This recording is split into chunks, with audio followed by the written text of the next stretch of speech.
اعوذ باللہ من الشیطان الرجیم بسم اللہ الرحمن الرحیم وبہ نستعین رب اشرح لی صدری ویسر لی امری واحلل عقدۃ من لسانی یفقہوا قولی اما بعد۔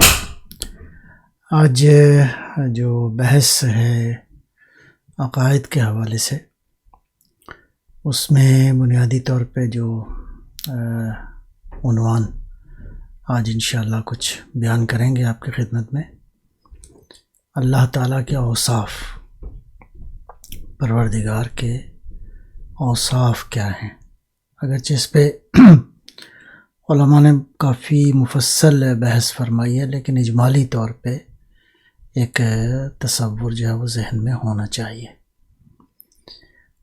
معروف تو یہ ہے اللہ تعالیٰ کی صفات جو ہیں وہ دو طرح سے ہیں، ایک صفات ثبوتیہ ہیں اور دوسرا جو ہے وہ صفات سلبیہ ہیں۔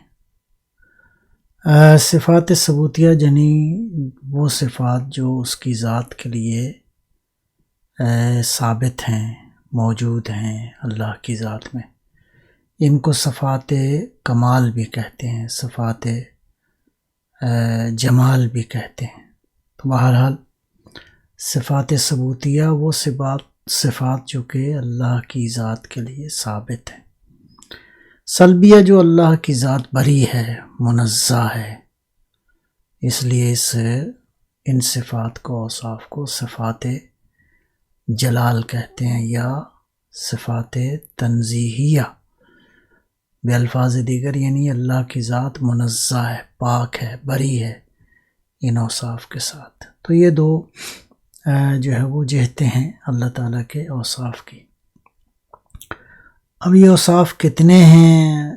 بہرحال معروف تو وہی ہے جو اللہ تعالیٰ کے 99 نام ہیں، لیکن وہ معروف ہیں، اگرچہ اللہ کے یہ اسماء اور صفات جو ہیں دعا جوشن کبیر میں تو 1000 کے قریب جو ہے وہ ذکر کیا گیا ہے۔ پروردگار رحمان ہے، رحیم ہے، کریم ہے، عزیز ہے، حق ہے، غنی ہے، مہیمن ہے، اللہ کی ذات ملک ہے، مالک ہے، تو قادر ہے، یہ سارے اوصاف ہیں پروردگار کے۔ حلیم ہے، تو لیکن ان میں سے کچھ اوصاف ہیں جو بہت بنیادی ہیں، جن کی طرف خصوصی توجہ کی ضرورت ہے، لہذا چند ایک کا ذکر آپ کی خدمت میں کریں گے۔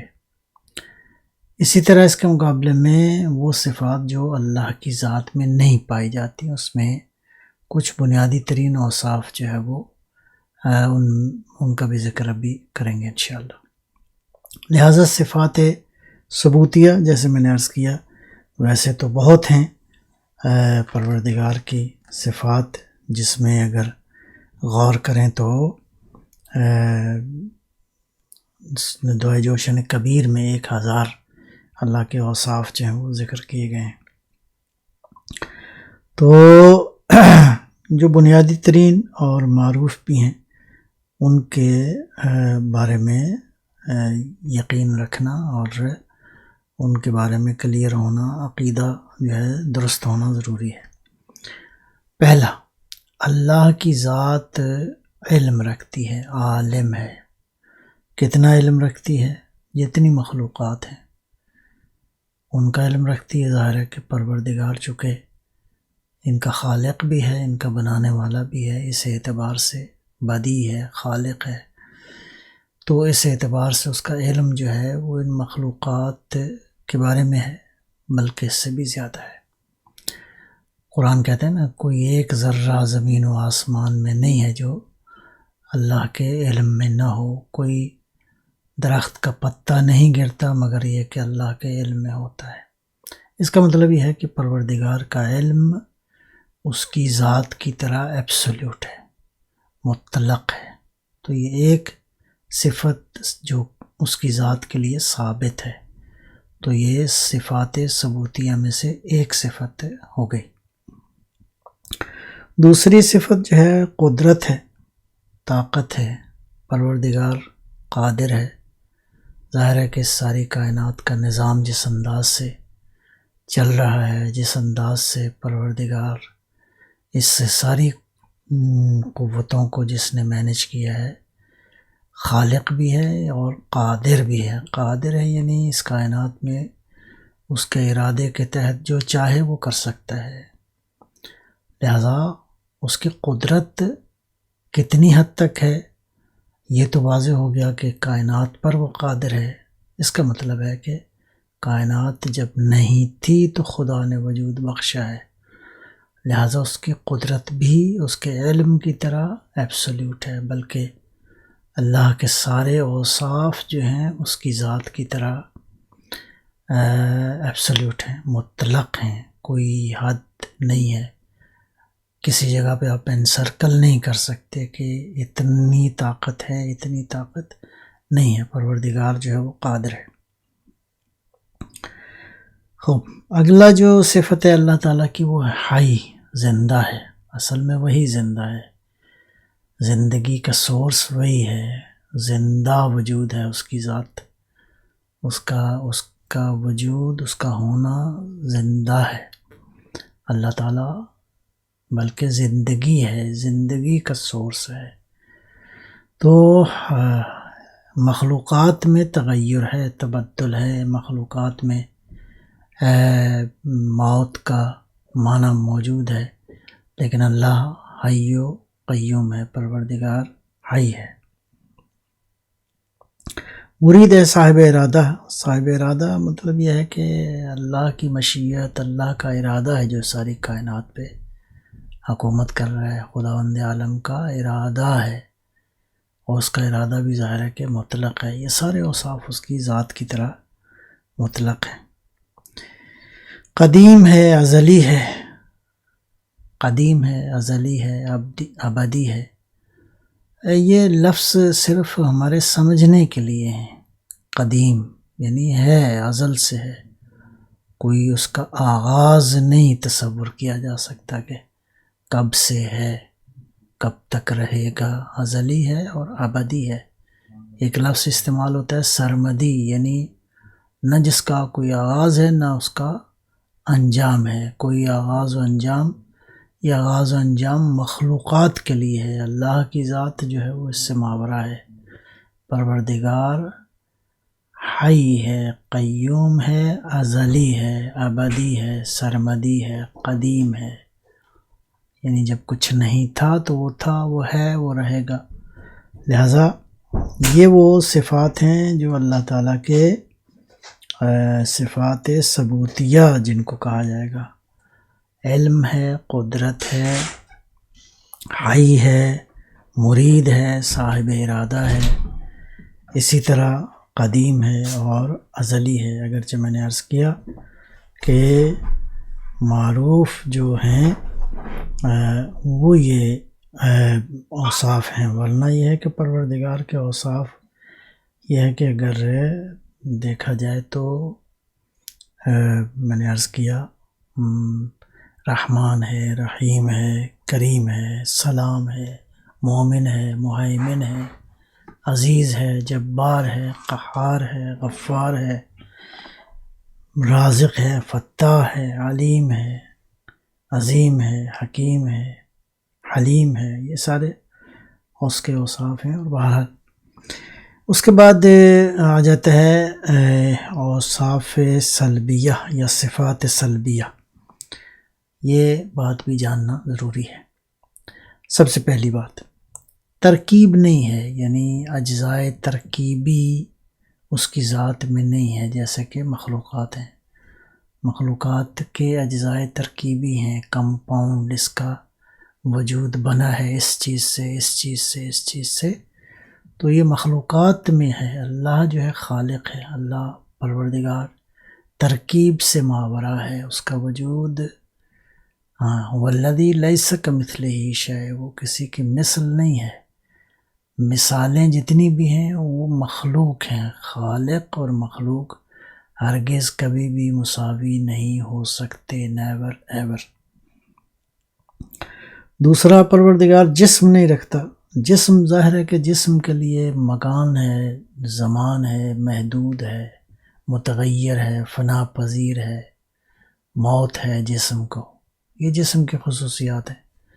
لہذا جسم کے لیے ایک ٹائم ہے، ایک سپیس کی ضرورت ہے۔ اللہ تعالیٰ جو ہے وہ اس معاملے میں قابل تصور نہیں ہے اصلاً، چونکہ وہ جسم نہیں رکھتا، تو نتیجتاً نہ ترکیب رکھتا ہے، نہ ہی پروردگار جو ہے وہ جسم رکھتا ہے۔ پروردگار مرئی نہیں ہے، قابل رؤیت نہیں ہے، اس کو آبزرو نہیں کیا جا سکتا، اس کو دیکھا نہیں جا سکتا۔ ہرگز پروردگار کو دیکھنا ممکن نہیں ہے۔ اللہ تعالیٰ لا تدرکہ الابصار وہو یدرک الابصار، قرآن کریم کی آیہ مبارکہ ہے۔ پروردگار کو آنکھیں نہیں دیکھ سکتی، اگرچہ مسلمانوں میں ایک نقطہ نظر یہ بھی ہے کہ قیامت کے روز اللہ کو ہم دیکھ سکیں گے، لیکن نہیں، بہرحال ہرگز ممکن نہیں ہے۔ یہ آنکھیں جو دیکھ سکتی ہیں، یہ محدود کو دیکھ سکتی ہیں۔ اللہ کی ذات لامحدود ہے، لامحدود کو نہیں دیکھا جا سکتا۔ یہ جو امیر المومنین علی ابن ابی طالب علیہ السلام نے فرمایا کہ میں ہر عمل کے پہلے، عمل کے دوران، عمل کے بعد جو ہے وہ خدا کو دیکھتا ہوں، یا میں اس خدا کی عبادت نہیں کرتا جو نظر نہیں آتا۔ تو ساتھ یہ بھی فرمایا کہ اس سے مراد بصیرت کی نگاہ ہے، نہ کہ یہ آنکھیں۔ یہ آنکھیں جو ہیں حتیٰ اللہ کی مخلوق کو دیکھنے کی صلاحیت نہیں رکھتی، جیسا کہ روایات میں موجود ہے کہ سورج اللہ کی مخلوق ہے، اس کو دیکھنا ممکن نہیں ہے۔ تو کیسے ممکن ہے کہ لن ترانی؟ اصل جواب اس کا یہی ہے کہ پروردگار قابل رؤیت نہیں ہے، اس کو دیکھا نہیں جا سکتا، امکان نہیں ہے۔ وہ دیکھ سکتا ہے ہر چیز کو، لیکن اسے دیکھنا ممکن نہیں ہے، اس لیے کہ جسم کو تو دیکھا جا سکتا ہے، تو جو جسم کا خالق ہے اس کو دیکھنا ممکن نہیں ہے۔ اسی طرح ایک اور جو صفت اللہ تعالیٰ کی صفات سلبیہ میں سے ہے، وہ ہے کہ اللہ پروردگار لا شریک ہے، اس کا کوئی شریک نہیں ہے۔ ہرگز پروردگار کا کوئی شریک نہیں ہے، کوئی پارٹنر نہیں ہے، کوئی ایسا نہیں تھا کہ جس سے اس نے مشورہ کیا ہو یا اس نے مدد مانگی ہو، مدد لی ہو اس کائنات میں کسی بھی عمل کے حوالے سے۔ لہذا یہ جاننا ضروری ہے کہ پروردگار، اور یہ شرک کے بھی مدارج ہیں مختلف۔ ظاہری تو شرک یہی ہے کہ خدا کے مقابلے میں کسی قوت کو تسلیم کرنا، یا خدا کا کہ امور میں کسی کو شریک قرار دینا، کہ اللہ کے امور میں کوئی شریک ہے۔ البتہ ایک نقطہ قابل غور ہے، وہ یہ ہے کہ کلہم کائنات اللہ کے حضور عبد محض ہے، مخلوق محض ہے۔ اگر کہیں ہمیں نظر آتا ہے کہ کچھ قوتیں برسر پیکار ہیں، فرض کریں ہوائیں چلتی ہیں، فرض کریں لیل و نہار کا نظام ہے، فرض کریں فرشتے ہیں، فرشتوں کی طاقت اور قدرت جتنی بھی ہے، اس کے علاوہ جو ساری کائنات کے اندر جو فورسز کام کر رہی ہیں، یہ سب کی سب جو ہیں خداوند عالم کے حضور عبد محض ہیں، مطیع محض ہیں۔ امکان نہیں ہے کہ اس کی قدرت سے یہ خارج ہو جائیں۔ لہٰذا ایسا نہیں ہے کہ یہ شریک ہیں، شریک نہیں ہیں۔ اللہ تعالیٰ نے ان کو خلق فرمایا ہے، یہ قدرتیں اس نے دی ہیں، تو یہ اس کی دی ہوئی قدرتیں ہیں۔ اللہ تعالیٰ اگر پروردگار ایک لحظے کے لیے اپنی نگاہ لطف اور الطاف اور نگاہ کرم ہٹا لے تو یہ کائنات ایک لحظے کے لیے قائم نہ رہے، فنا ہو جائے۔ لہٰذا کسی صورت میں بھی پروردگار جو ہے وہ اس کا شریک نہیں ہے، اس اعتبار سے بھی۔ اور دوسرا اعتبار یہ ہے کہ یہ جتنی طاقتیں، قوتیں، جو کچھ کائنات میں ہو رہا ہے، یہ سب نیاز مند ہیں، خداوند عالم بے نیاز ہے۔ بسم اللہ الرحمن الرحیم، قل هو اللہ احد اللہ الصمد، اللہ بے نیاز ہے، جس قدر بھی وسیع و عریض کائنات ہے یہ سب نیاز مند ہے، جس کا وجود جتنا بڑا ہے اس کا فقر بڑا ہے، اس کی نیاز بڑی ہے، اس کی ضرورت بارگاہ ربوبیت میں وہ بڑی ہے۔ خداوند عالم وہی ایک ذات ہے جو بے نیاز ہے، جو کسی کا محتاج نہیں ہے۔ لم یلد ولم یولد ولم یکن لہ کفوا احد، کوئی اس کی برابری نہیں کر سکتا، کوئی برابر ہو ہی نہیں سکتا، امکان ہی نہیں ہے۔ لہذا اللہ کی ذات کا کوئی بھی شریک نہیں ہے، وہ ذات لا شریک ہے، کوئی اس کی ذات میں ہرگز کسی مرحلے پر بھی شرک کا امکان نہیں ہے۔ لہذا اگر خالص پروردگار کی توحید کا تصور سمجھنا ہو تو سورہ توحید ایک بہت بڑی جو ہے وہ سورہ مبارکہ ہے، جس میں واقعاً خالص توحید کا ذکر ہے۔ قل هو اللہ احد، پروردگار احد ہے، احد ہے یعنی یونیک ہے، ان پیرالل۔ پروردگار جو ہے وہ جب ہم کہتے ہیں ان پیرالل ہے، پروردگار احد ہے، اس جیسا کوئی نہیں ہے، وہ منفرد ہے، وہ یونیک ہے، اس کی ذات۔ تو جب اس کی ذات یونیک ہے تو یقیناً اوبویسلی اس کا نتیجہ یہ ہے کہ اس کا کوئی شریک نہیں ہے، اس جیسا جب کوئی بھی نہیں ہے تو کس کی جرأت ہے کہ مخلوق میں اس کا کوئی شریک ہو، لہٰذا وہ شریک نہیں رکھتا۔ البتہ عرض کیا کہ یہ کائنات جو اللہ نے بنائی ہے کچھ اصولوں پر ہے، اس نظام عالم کو چلانے کے لیے پروردگار نے وسیلوں کو خلق فرمایا ہے۔ وسیلے کچھ بڑے ہیں، کچھ چھوٹے ہیں، کچھ وسیلے، تو ہر وسیلے کی اپنی اپنی ایک دائرہ ہے، اس کا اپنا اپنا ایک ایریا ہے، جس ایریے کے اندر اس کی ایک مثال جو ہے فرشتے ہیں۔ فرشتے جو ہیں وہ پروردگار کے اپنے اپنے ایریے کے اندر ان کی ذمہ داریاں ہیں۔ مثلاً کسی کا کام ہے بارش برسانا، کسی کا کام ہے قطروں کو گننا، کسی کا کام ہے رزق امور کو جو ہے وہ چلانا، کسی کا کام ہے روحوں کو قبض کرنا، کسی کا کام ہے وحی کو لے کر آنا۔ تو یہ بہرحال پروردگار نے یہ وسائل اور وسیلے خلق فرمائے ہیں اپنی تمام تر رحمتوں اور اپنے فیوضات کو جاری رکھنے کے لیے۔ بہرحال آج کی گفتگو میں خلاصہ مطلب یہ ہوا، آپ کی خدمت میں جو عرض کرنا ہے وہ یہ ہے کہ پروردگار کے اوصاف جو ہیں کچھ اس کی ذات کے لیے ثابت ہیں، جس کا بھی بہرحال کوئی شمار نہیں ہے، اور کچھ اس کی ذات میں نہیں ہیں۔ ان میں بنیادی ترین جو اوصاف ہیں وہ عرض کیا کہ خداوند عالم میں جو نہیں ہے، ترکیب اس کی ذات میں نہیں ہے، وہ اجزاء اس کی وجود میں نہیں ہیں۔ اسی طرح پروردگار جسم نہیں رکھتا، پروردگار قابل رؤیت نہیں ہے، پروردگار کا کوئی شریک نہیں ہے۔ بہرحال خداوند عالم ہمیں انشاءاللہ ان حقیقتوں کو سمجھنے اور انشاءاللہ اس کے ذریعے اپنی دنیا اور آخرت کو نورانی بنانے کی توفیق عطا فرمائے۔ وصلی اللہ علی محمد وعلی الطیبین الطاہرین المعصومین۔